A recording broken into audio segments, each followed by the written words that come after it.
Normally when you open it, it will come into modeling. I first want to cover file. So here you've got a load, save and export. I'm going to concentrate on the export, and these are the different file types you can choose. So normally you would suggest you'd use the STL. So click on STL, check where you're going to save the file, you choose the file and give it the name.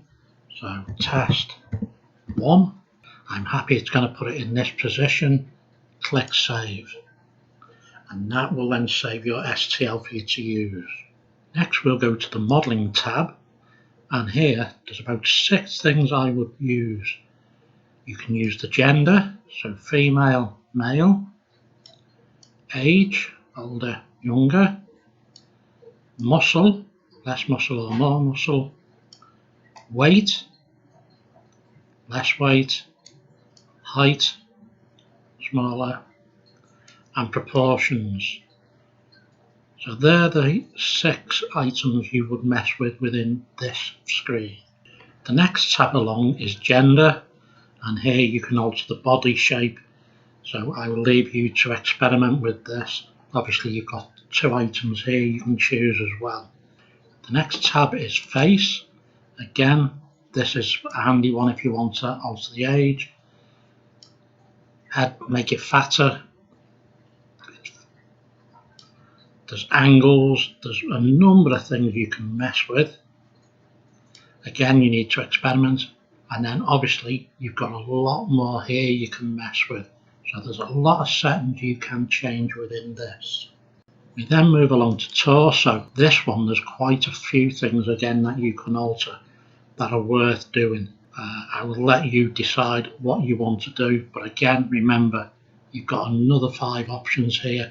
So you can alter the torso, hips, stomach, buttocks and pelvis. The final tab is the arms and legs. Now early on we advised changing the fingers to close them together and shorten them and make them fatter. But what you've got to remember when you work with these, you've got the right hand, left hand, you can alter the feet, the shoulders, legs and arms. There's so many things you can alter. Think about it when you want to 3D print these things, what your limitation of your printer is. So the random, custom and measure I've never used yet in MakeHuman, so I'm not going to cover them. So moving along, we go to Geometries. Now again here you've got a number of tabs that you can use. So the first one is clothes. Now depending what clothes you get, when you first import MakeHuman, you'll have limited items. You will need to go to the community and download a lot of different clothes to save you a lot of work.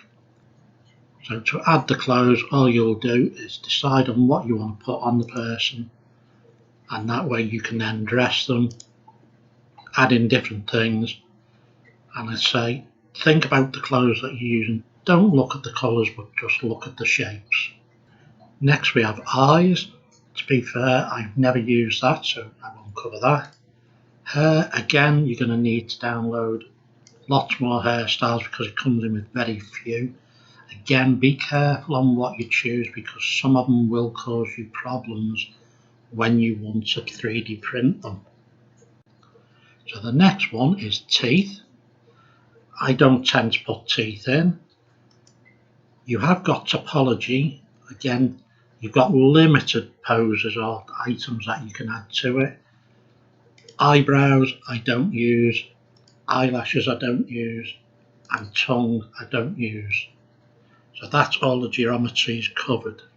So the next tab is material, and again I do not use this because it's something that's not going to really show up in 3D printing. So the next tab is pose stroke animate, and this is where you see your rigs. You've got 5 items you can choose from: none, CMU, default, default no toes and game engine. Now I tend to use the game engine myself because it gives me access to the fingers, and it also gives me limited access for the toes if I want to bend them feet. If you're not planning to use Blender to change the pose, you do not need to use a rig. The next tab in this section is Pose. Now this one, if you're going to use just MakeHuman to create your STLs, this is where you have a number of poses. Now again, it comes in with limited poses.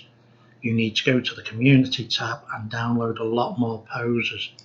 But you can see we've got different poses, you can put them in, which will help you create your own models. The next tab is Expressions, and again you can change the face expression. This is possibly worth doing if you're doing O gauge or bigger. In O or N, you're not really going to see the expressions. So next we've got Rendering, and again I don't use rendering. You've got a Settings tab. This you can change your languages, don't really need to do it. Utilities, not going to use that.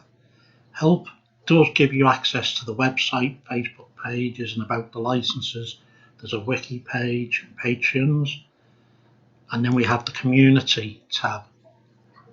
So in the Community tab, we are now on the Download Assets. So here in this drop down, you can pick clothes, loads of different things, material, models might be handy to you, rigs, expressions. So you need to go through this. You can choose by assets and other things, but say if we looked at hair, you need to then go to Update List, and here you can see the different hair styles that are available.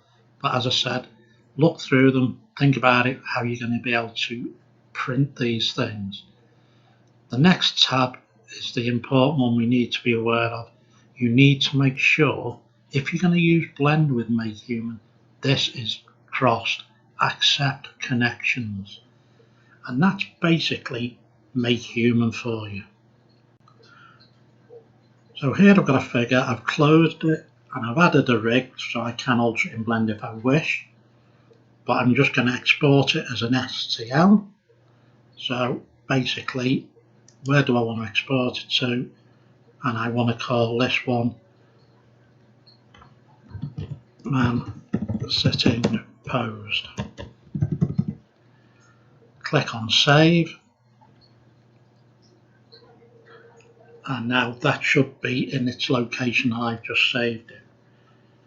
The next video will take you through bringing it into Chitterbox.